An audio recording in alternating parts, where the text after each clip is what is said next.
corpo do Evandro não passou para essa cadeia de custódia bem assegurado. Assista mais de 2.000 canais e mais de 48.000 conteúdos entre futebol, filmes e séries atualizados diariamente. E o que é melhor, sem pagar mensalidades.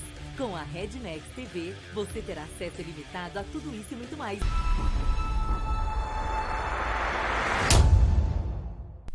Só que 5 dias depois que o Evandro desapareceu, no dia 11 de abril, sábado, apareceu um corpo, né? Apareceu no matagal que estava a 1 quilômetro da casa, mais ou menos. E esse corpo, ele estava mutilado, né? Ele estava sem as mãos, sem dedos dos pés, estava escalpelado. Sem órgãos internos? E não apenas sem os órgãos internos, mas estava aberto, né? Estava todo aberto. Você mostrava as costelas, você vê as costelas assim dele.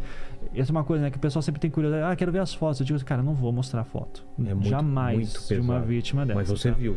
Eu vi.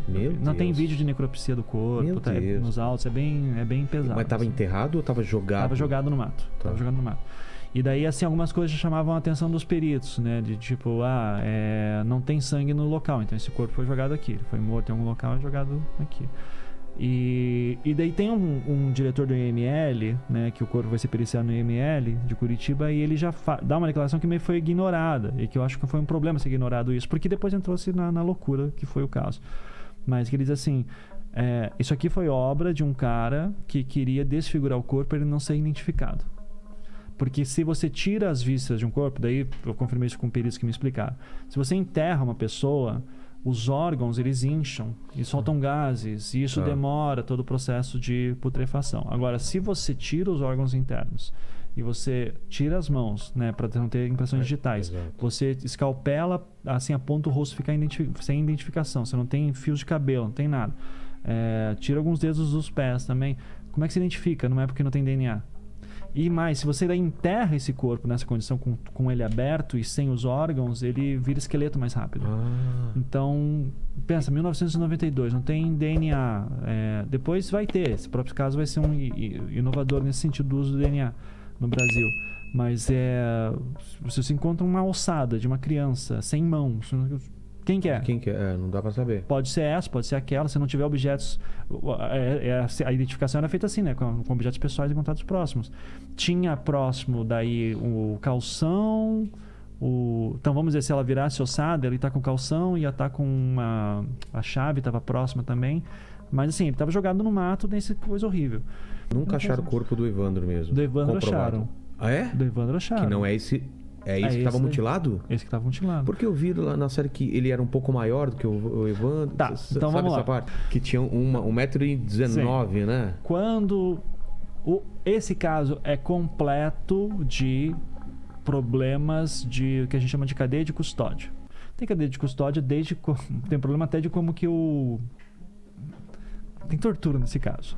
Então, a coisa de cadeia de custódia é do tipo, eu encontrei este óculos na cena do crime, então eu vou pegar este óculos com uma luva que não vai deixar minhas impressões digitais, eu vou colocar num saquinho, não sei o quê. Daí eu vou assinar um laudo, vou tirar foto, vou dizer que eu tô tirando, registrar. Um procedimento...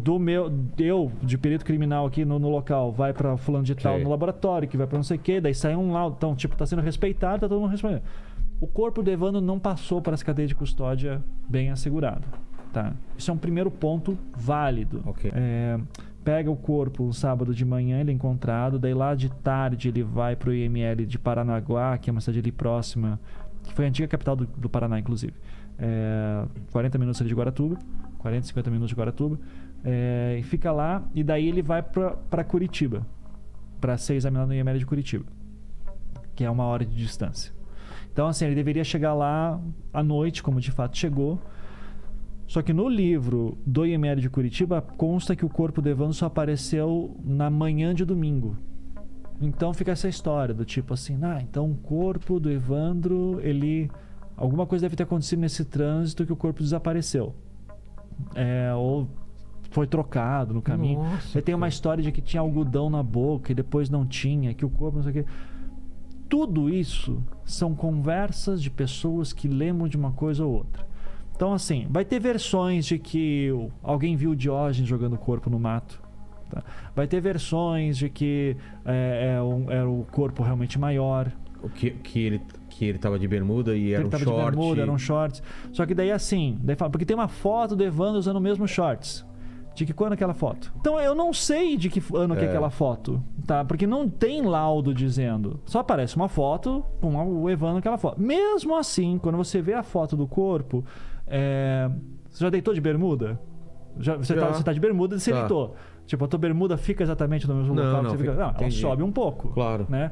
O Evandro, o corpo dele estava todo aberto. Então é como se não tivesse cintura, essa parte da cintura. Tá. Então o short ainda dá uma subidinha e ainda tá meio amassado para cima. Não sabe, que critério é esse? Critério científico. E que é o que da altura, Da altura, o Dr. Francisco Moraes Silva, que é um dos autores da necropsia do corpo do Evandro, ele diz assim: você não mede corpo com régua, Não? Esquece isso. Não. Você tem que pegar porque o corpo, quando ele passa lá pelo rigor mortis e tudo isso, ele vai alterando de tamanho. Então você não é...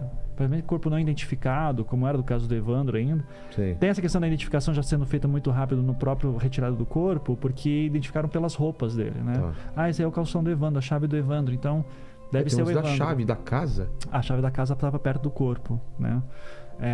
E daí dizem que estava num local pra ser visto, tronco, né?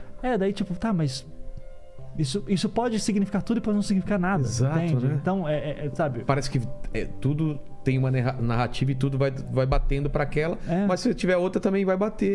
Pode ser qualquer coisa. Pode ser qualquer coisa, exato. Pode ser qualquer coisa. Então, o fato é que o Dr. Francisco Moraes Silva, que é um dos autores, ele explica isso no júri, que é assim, ó, medição de corpo, especialmente depois de tanto tempo e tal, você tem que pegar pelo fêmur.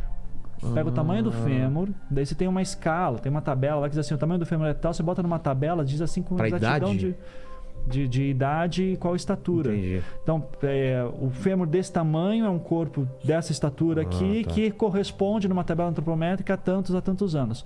Quando você lê isso, bate a idade do Evandro. Bate certinho. É o que vale. Só que daí você tem um perito que não é médico, que não fazia necropsia, que diz que viu no local, que viu o corpo do Evandro nem no local do corpo. Ele diz que viu o corpo do Evandro no IML e ele diz, eu olhei aquela criança e ela parecia maior. Eu olhei aquela criança, eu notei que o short assim, eu notei que assim, tá tudo no achismo. E daí, eu notei a criança que ela tinha manchas no corpo, que parecia que tinha sido congelado.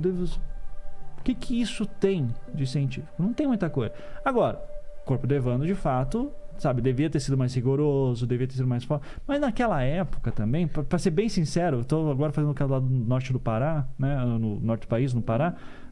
O caso do Evandro, assim, é um episódio de CSI, assim, de maravilha comparado com outros lugares do país, assim. Tipo, o pessoal foi muito mais rigoroso aqui do que em outros lugares. Então, o que a Polícia do Paraná fez pra época parece muito mais completo do que em outros lugares. Você falou que o DNA vem depois. Na época não tinha. Então, porque daí, assim, esse delegado Luiz Carlos de Oliveira, né, que eu falei lá, que foi o que ouviu o Oswaldo Marceneiro e tal, ele fala assim, ele começa a desconfiar que talvez o corpo do... E era uma desconfiança válida, tá? Talvez esse corpo não seja do Evandro, talvez seja do Leandro, que é o meu caso. Porque os meninos eram parecidos, tinham idade parecida, não tem rosto no corpo do Evandro, então os objetos que eram do Evandro podem ser colocados no corpo do Leandro. Né? Então pode ser. Então a dúvida é válida. E o Luiz Carlos de Oliveira começa a questionar. Eu acho que o corpo não é do Evandro, eu acho que é do Leandro. Começa a questionar, e até aí tá tudo bem. É trabalho policial correto, é super justo. Daí o que acontece? O Luiz Carlos de Oliveira começa a dizer, olha, eu acho que tem técnica de DNA hoje em dia que a gente poderia usar. E já tinha alguns institutos no Brasil que faziam teste de DNA, e a ideia seria fazer um teste de paternidade. Pega o DNA do pai e mãe do Evandro e compara com o da ossada, do corpo encontrado, e vê se dá match, né? E daí a Polícia do Paraná começa a passar por uma situação que ela começa a encontrar alguns objetos na casa do Oswaldo, que eles assim, os exames que a gente tem aqui químicos não vão dar conta, a gente precisa ver se tem resquício de DNA humano nesses materiais. E daí, vamos precisar fazer exame de DNA, vamos tentar colocar tudo junto, já faz também esse exame de identificação. É uma dúvida, é uma coisa que é bem clara no processo, mas que na imprensa sempre apareceu como tiveram dúvida do corpo do Evandro, daí mandaram fazer um DNA. Não, queriam fazer um DNA nos materiais. E comparar com o do corpo. Com o do corpo, e daí já aproveitaram para fazer um teste de paternidade, porque essa dúvida justa surgiu de um delegado de outro caso. Entendi. Do Leandro Bossi. Tá? Então, beleza. Daí foi uma luta. Daí aqui começa os problemas do Luiz Carlos de Oliveira. O Luiz Carlos de Oliveira começa a falar assim: porque eu falei pra fazer na Unicamp e não sei o quê. Daí, tá, mas tentamos o FBI, tentaram o FBI. O FBI tinha tem até hoje até onde eu sei, um laboratório no Uruguai. Só que daí o FBI manda uma carta dizendo: nós não temos condição de fazer teste de paternidade. Eu recomendo esses institutos. Um desses institutos que o FBI recomendou era o Instituto Gene, em Belo Horizonte. Tá? Que foi onde foi feito. Que foi onde foi feito, que é o instituto do Danilo Pena, que é um puta geneticista, sabe? Trabalhou no projeto Genoma. Tipo, um cara brasileiro renomado que em 92 tinha um laboratório de DNA aqui, sabe? Então era um dos únicos do Brasil. Você imagina a demanda de trabalho que esse cara tinha, né? Era um dos poucos institutos no Brasil privados. A Secretaria de Segurança pede uma verba para fazer esse exame, consegue do governo um dinheiro, passa para a delegacia. Da onde que retiraram esse material? No caso do Evandro, do corpo do Evandro em específico, foi retirado um pedaço do fêmur. Quando o corpo foi levado lá em abril, ainda em abril que o corpo foi encontrado, no dia seguinte que o corpo foi encontrado, foi um pedaço do fêmur, um pedaço de um bloco cistológico, que acho que é uma parte do músculo, uma coisa assim. Foi retirado partes do corpo dele e deixado no cofre do IML. É esse material que é levado para fazer esse exame, tá? Ou seja, não precisou exumar corpo, não precisou nada. Precisou ir lá pro cofre do IML, pegar o que estava lá. Daí são 2 químicas legais com um delegado, pegam esse material e levam até o Instituto Gene e tal. Isso é quebra de cadeia de custódia, de certa forma. Porque o certo seria, como já tinha gente presa, tinha aqui um promotor e advogados ir lá conferir, ver esse material. Daí via que esse material foi recoletado ali dentro, conferia que esse material que está no cofre é mesmo daquele corpo que está enterrado lá em Guaratuba.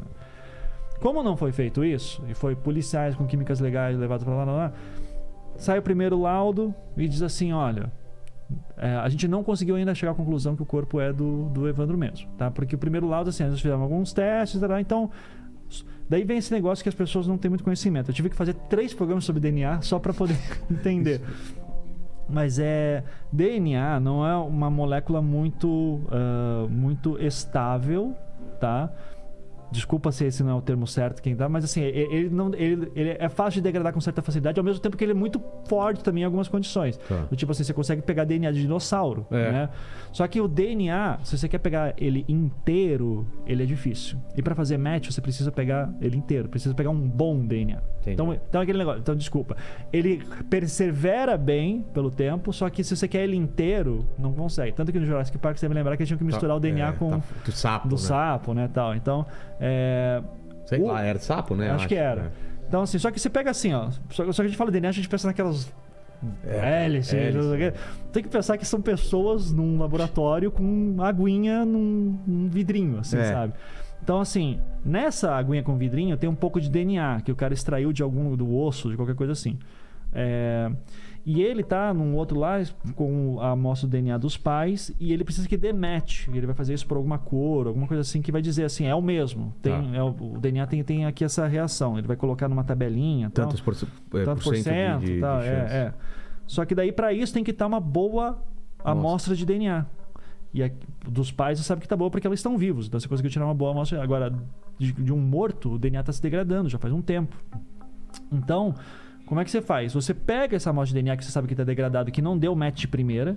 Então, o primeiro laudo do DNA do Evandro é assim: não deu certo, então a gente vai botar num PCR. Hoje o PCR a gente sabe que tá mais do teste. Mas o PCR é o quê? É você pegar moléculas que estão em algum lugar e você fazer elas ficarem se replicando. E daí, se tiver um DNA bom ali dentro, ele vai se replicar. E ele vai conseguir dar match. Vai ser mais fácil, né, de analisar. Então eles deixam assim, o primeiro laudo basicamente diz assim, a gente pegou aqui as amostras, a gente vai deixar no PCR e vai colocar numa técnica PCR e ela vai se duplicar e a gente vai tentar esse teste novamente. No segundo laudo já diz, o corpo é do Evandro. Ah, é? No segundo. Entendi. Tá? Esse segundo laudo, assim, daí tem toda então não tem essa fanfic de que ele pode estar vivo em algum lugar com outra família? Pra mim, não. Tem gente ainda que acredita nisso. Daí assim, Dr. Luiz Carlos de Oliveira. Tá. O Sr. Luiz Carlos de Oliveira jura de pé junto que alguém falou pra ele que o exame não deu certo, daí mandaram mais material, daí no terceiro laudo só que saiu do Evandro, que era do Evandro. Daí você diz assim, Dr. Luiz Carlos, isso aconteceu em todos os júris. Isso aconteceu comigo. Isso aconteceu comigo. Você chega assim pro doutor e os caras dizem, doutor, cara, tá aqui, ó, segundo laudo do Evandro, dizendo já que é do DNA. Diz assim, não foi isso que me falaram. Dizendo, mas doutor, tá aqui, leia, é só ler. Ele fala assim, não, mas não foi isso que eu fiquei sabendo na época. E aí? E daí diz assim, doutor, os caras se diz que enviaram mais material. Porque daí a lógica é a seguinte, não deu certo. Daí tem uma história que o Grupo Águia teria ido na casa do Evandro, pegaram um dente de leite que a mãe tinha guardado, pegou esse dente de leite e enviou pro não sei o quê, e daí esse dente de leite deu um match. Só que no laudo diz muito claro, pegamos de um fêmur. Estamos pegando a amostra de DNA de um fêmur. Então assim, o Instituto Gênio está mentindo, então, o Danilo Pena... É uma conspiração. Uma conspiração. Né? Então, daí começa essa parte da conspiração. Eu digo assim, então, se alguém tem prova disso, eu adoraria receber. Até o momento, tudo me diz. Daí a defesa começa a questionar todo esse processo. Começa a dizer assim, não, mas não tinha advogado presente na hora de extrair o elemento. Entendi. A cadeia de custódia foi quebrada. E foi. E foi, né? E foi. Só que o exame de DNA deu match. E daí falam assim, não, mas deu positivo, mas pode dar errado. Daí você aprende que DNA existe muito falso negativo. Mas, cara, falso positivo... Ah, entendi. Falso negativo é do tipo... Você diz daí, que foi o que aconteceu com o Leandro agora, né? Diz assim, não, essa ossada não é de tal pessoa. Daí passa um tempo, melhora a técnica, consegue um DNA melhor. E diz assim, não, na verdade era. E daí quando dá positivo, não... Daqui muito difícil. A gente errou, não era positivo. O positivo não... É mais difícil errar um positivo do que acertar na loteria. É mesmo? Agora, negativo acontece muito fácil, porque quer ver uma coisa boba? Tá lá com a amostra de DNA no vidrinho, e daí alguém espirrou. O técnico espirrou, sabe? Ou caiu uma gotícula de alguma coisa. Agora, você tem um laudo de DNA que diz que é. E esse laudo de DNA é confiável. Exato. Pelo instituto, pela responsabilidade, sabe? Não é? Precisa de uma conspiração realmente querendo outro resultado e atrapalhando em todo o processo mesmo. Exato. Né? Teria que enviar, assim, alguém manipulou só o laudo, alguém mandou um fêmur de uma outra criança com DNA de outros pais. O fêmur não é fácil de conseguir, ainda mais para dar match no resultado. Exato. Então tudo isso influencia, mas daí...